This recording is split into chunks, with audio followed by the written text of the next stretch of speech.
So you're thinking about buying your first home in Ottawa, but you're really overwhelmed by all of the different steps. Maybe you've got a colleague or a parent who's telling you what worked for them 30 years ago, but you want to know what works now in 2025 in Ottawa.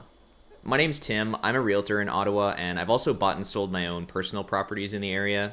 And in this video, I'm going to go through step by step all the things I wish I knew going into that process for the first time. If you learned something new in this video or find it helpful in any way, please consider liking and subscribing so it finds its way to more people just like you. First thing to talk about when you're considering buying your first home is the down payment. I find this is often one of the biggest barriers for people getting into the market for the first time, and they're sometimes confused about how much they need to save and what vehicles are available in order to help them save faster. Now, as far as the minimum down payment that's required, it's really going to depend on the price of the property that you're looking to purchase for your first home. The way it works as of the recording of this video is the first $500,000, you need 5% for down payment for that amount. For any amount between that first $500,000 and $1.5 million, this actually changed pretty recently, it used to be only up to $1 million, you need 10%. So if we take an example of a $650,000 property, we're going to be looking at a $40,000 down payment. 5% for that first $500,000, and then 10% for the remaining $150,000. Now, another thing to keep in mind when you're considering how much to save up for your down payment is CMHC mortgage default insurance.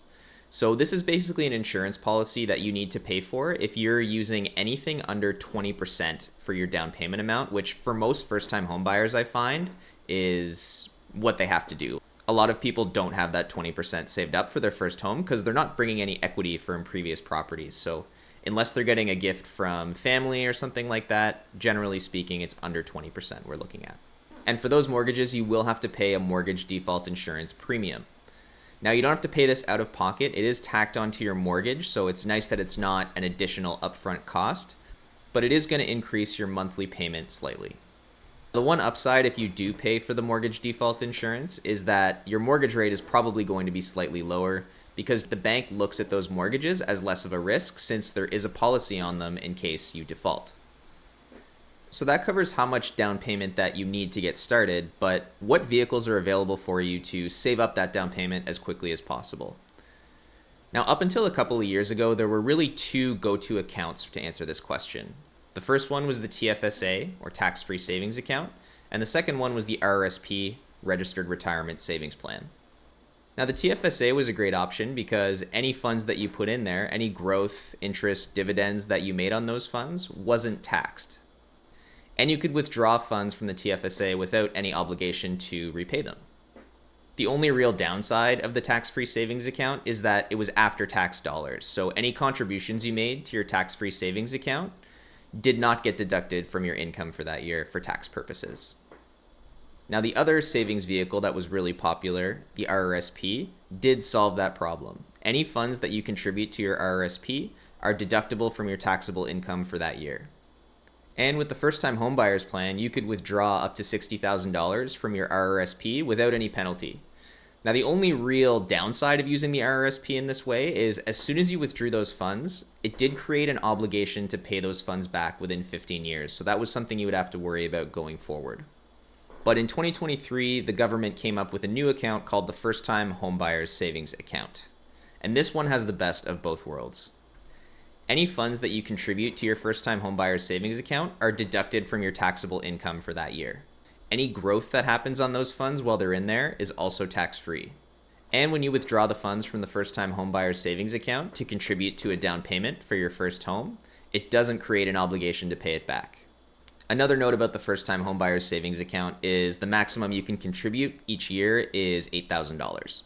So with all that being said, there's a good chance if you've started saving up for your down payment already and have been for a few years, like pre-2023, you may have some of your funds in a tax-free savings account or an RRSP, which is perfectly fine.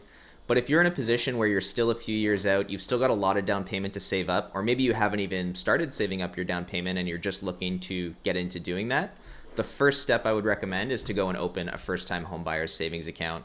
This can be done at pretty much any financial institution in Ontario, whether it's a bank or a more local option like a credit union. Saving up a down payment is probably the biggest barrier that I see for first-time homebuyers.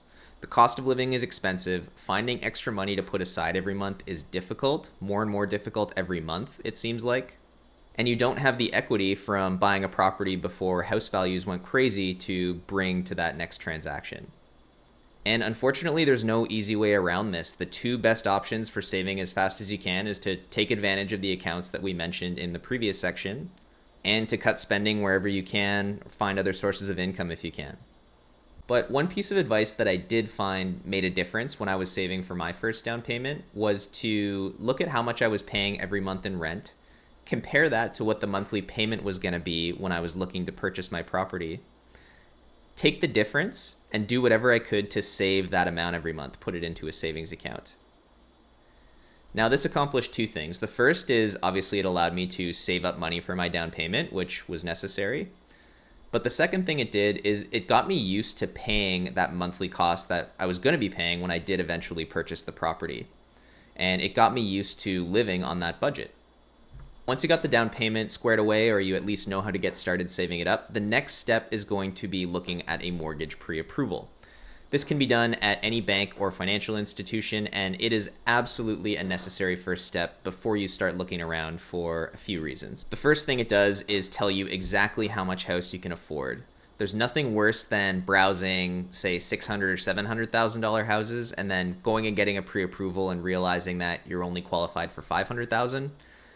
Making that mental adjustment from looking at $650,000 houses to $500,000 houses can be really, really difficult for buyers to overcome. The second thing it's going to do is lock in the rate for you. So if mortgage rates go up between when you get your pre-approval and when you actually go to purchase the home, you're going to be guaranteed that lower rate. And if rates go the other way and they go down, generally speaking, the bank is going to give you the lower rate because they know if they don't, you're probably going to go get another mortgage somewhere else that will give you the updated lower rate. So it protects you on both ends. And most banks and mortgage brokers can do a quick assessment of your finances without hurting your credit. They can take a quick look and get an idea of what you'll be able to afford, so you at least have a ballpark of what you're looking at. And even when the time comes for a real pre-approval, getting a credit pull for a pre-approval does not negatively affect your credit the way that a lot of people think that it does. The other thing you'll have to decide when you're getting your pre-approval, and this is something you should have a more in-depth conversation about with your bank or mortgage broker, is deciding whether or not you want to go for a fixed rate or a variable rate mortgage. Now, a fixed rate, the payments stay the same for the entire term of the mortgage, whether that's 3 years or 5 years, what have you. For a variable rate, the payment can change, but you generally pay a little bit less every month unless the rates go up. Now, over the long term, variable rates generally do better, but a lot of people, and I would include myself in this category as well, prefer to know exactly what your payment's going to be for the next 3, 5 years, whatever your mortgage term is. So going for a fixed rate can definitely be a good option. Discuss with your mortgage broker to get a better idea of what your options are and what one works best for you and your risk tolerance. Once your pre-approval is squared away, you have your down payment ready to go, the fun part starts, which is going to look around on realtor.ca or the search that your realtor has set up for you to find properties that meet your criteria and going to see them. This is a really exciting part of the process, and it's a lot of fun going around to different houses, picturing your lives there, what you and your family could do with that property. It's really an exciting part of the process, but it is also a very emotionally charged one. Things to keep in mind when you're viewing properties is things that can't be changed. So things like the location, the footprint of the house, the size of the lot, that sort of thing. Don't get too wrapped up in the countertops, the flooring, the paint. All of that stuff can be changed over time, but things like location can't be. So if you're planning to stay there for the long term, those are the aspects that you should focus on. When it comes to making a decision as to whether or not a property is good enough to put an offer on, whether you like it enough to put an offer on, there's a framework that I heard from another realtor that I found really, really helpful. And it's to rank the property out of 10, but you can't choose the number 7. And the reason you can't choose 7 is because 7 is the non-committal answer. 7 is the meh. 7 is the I like it, but I'm not sure if I like it enough that I could really picture myself living here. So eliminate 7 from your vocabulary when you're ranking the properties. If it's a 1 to 6, do yourself a favor and just forget about that property. But if it's an 8, there's probably something you can do to it, or a series of things you can do to it over time to make it a 9 or a 10.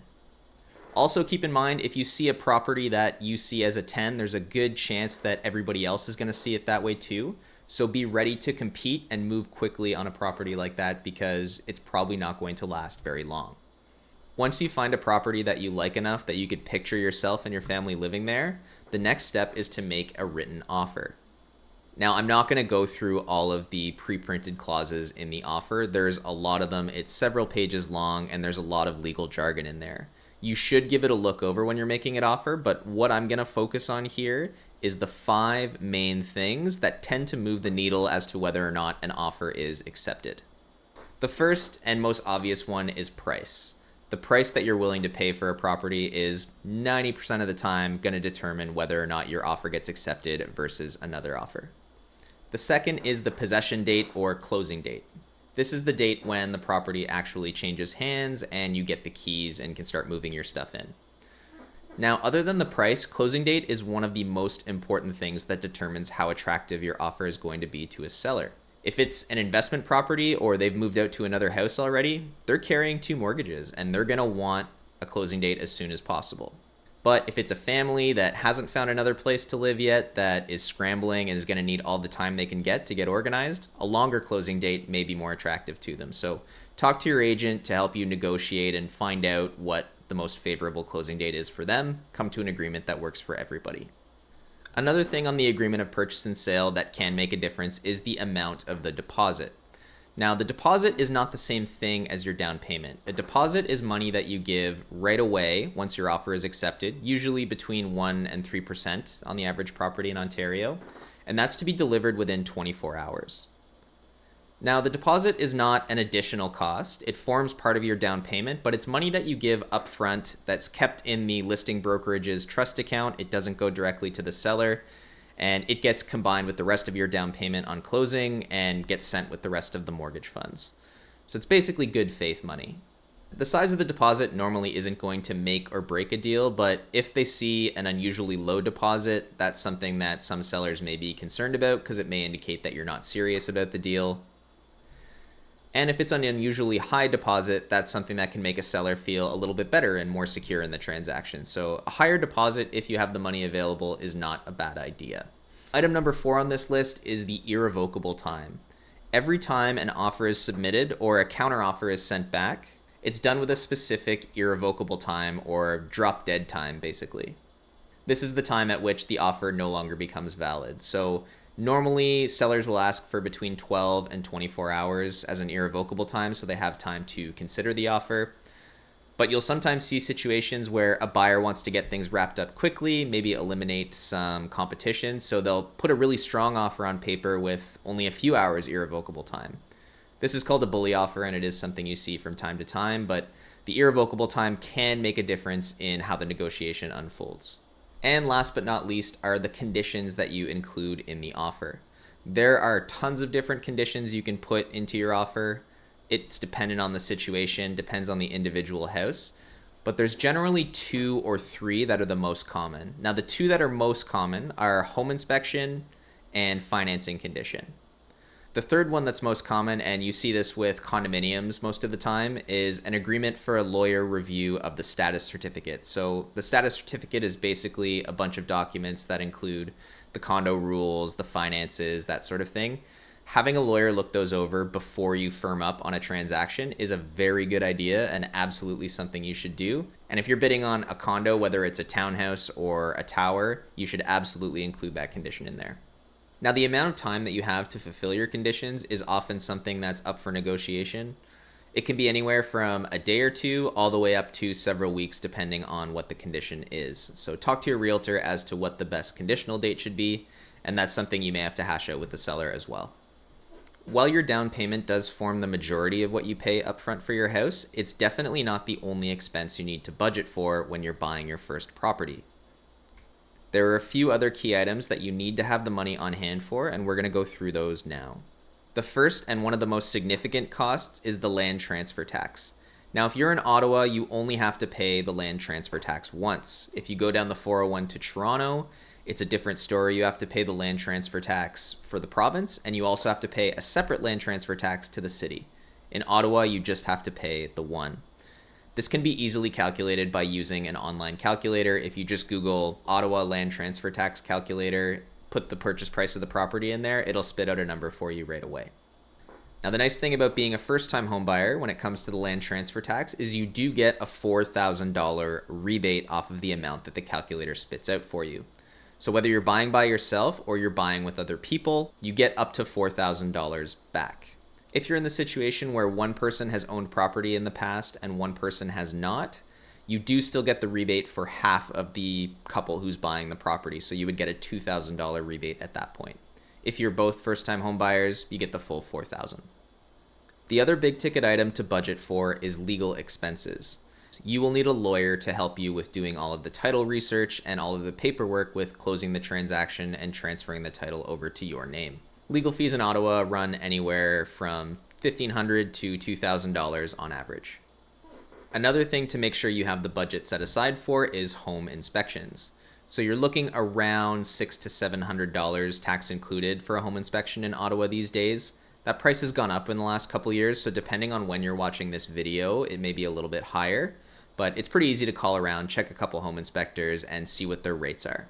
Now that's going to be the price for a home inspection if you're buying a suburban townhouse, for example, or a condo unit. If you're buying something that's a little more rural, maybe something out near Carleton Place or Almont, something out near Carp, you're going to have to pay for a couple of other inspections. So you're going to pay the $500 to $700 for the home inspection. You're going to pay a similar amount for an inspection of the septic tank, and you're going to pay again for an inspection of the well. Now, if you have the opportunity, you should absolutely do all of these inspections, but just bear in mind that if you're buying a rural property, you're going to be spending at least 2 or 3 times as much on inspections for all of those other systems that aren't present in houses that are more in the city. The other item that I like to mention here that is really hard to budget for, but you should probably just be aware of it, is the statement of adjustments. Now, this is something that your lawyer will prepare for you, and generally speaking, it's expenses that the seller is passing on to you because they have prepaid them. The classic example of this is property tax. If you purchase a property and take possession in August, for example, there's a good chance that the seller has already prepaid their property tax for the entire year. What the lawyers are going to do is they're going to prorate that period from when you take possession in August to the end of the year, and they're going to charge that back to you through the statement of adjustments. You'll also see this sometimes for prepaid utility bills. For example, if you're buying a rural property where they rely on propane gas, there's a good chance they will come fill up the propane tank before you take possession, and then they'll bill you for the fresh tank because you're the one who's going to be using that fuel. So those are a couple examples of things that can come up on the statement of adjustments. There's no way to predict exactly what it's going to be, but just be aware that there's probably going to be some extra expenses coming from that direction. The last thing you'll want to make sure you have money set aside for is all of the ongoing expenses. So mortgage is the obvious one. Property tax, a lot of people pay monthly. You'll also have to pay home insurance, utilities, all that stuff. And I always recommend putting aside a certain amount every month, as much as you can really, to pay for incidentals. You never know exactly when the roof's going to need to be replaced. You never know exactly when something might go wrong with the furnace or the air conditioner. You'll have to have a technician in to look at it. So it's good to plan for those things up front so they don't catch you by surprise and you have the funds available to deal with them. Long story short, just make sure you run the numbers before you buy and include all of those items so you have an idea of the true cost of ownership, not just what the mortgage payment is going to be. Before you buy your first home, it's also really important to consider what market you're buying into. And this is where a good real estate agent will come in and inform you with all the different data that's out there. A few key metrics that you'll want to make sure your agent is aware of in whatever neighborhood you're looking to offer in is average days on market, how long have the properties been sitting there before they're selling. If they're going within a week or two, chances are you're not going to have as much leverage as you would if they had been sitting on the market for 60 days or so. Another metric you'll want to look at is the list to sold price ratio. So when properties list at a certain amount, are they generally selling for more than the listed price, or are they being negotiated down? If properties are regularly selling over the list price, that's indicative of a very hot market or a very hot neighborhood. If they're going under the list price, that's generally more normal and indicative of more of a balanced market or more of a buyer's market. One of my favorite stats to look at, and one that you should definitely make sure you and your agent are keeping an eye on in the neighborhoods you're looking to buy in, are the months of inventory. Now, this is the metric that we use to decide whether or not we're in a buyer's market, a seller's market, or a balanced market. Months of inventory is calculated by taking the amount of properties that are on the market at the end of a given period, taking the rate at which those properties sold throughout that period, and based on those numbers, calculating how long it would take for us to sell out of inventory completely. If that number comes out to anything under 3 months, we are in a seller's market and you can expect more competition. If we're between 4 and 6 months, we are in a balanced market, which is a pretty fair market. And if you see 6 months or more of inventory, that is a buyer's market, and you probably have a lot more leverage to negotiate a lower price and better terms. Another really useful thing you can do with your agent is take a look at the properties that are out there, but also take a look back at the properties that have sold in the last month or so. Look at what they were listed for, look at the qualities that they had, and then look at what they sold for and ask yourself, is this something that I would have purchased for this price? This will give you a really good idea of what's going on in the particular micro markets that you're interested in. It'll really help you clarify what's important to you, and it'll allow you to see what's realistic for your budget. Buying a home in the Ottawa market for your first time, or in any market really, can be completely overwhelming. I get it, I've been there, I very much understand the headspace that you're in getting started. With the right plan, the right tools, and the right data, you can absolutely make this a fun and fulfilling process. If you have any questions whatsoever, please don't hesitate to drop a comment below or reach out using the information in the video description. I would be happy to help in any way that I can. Thank you so much for watching. Have a great day.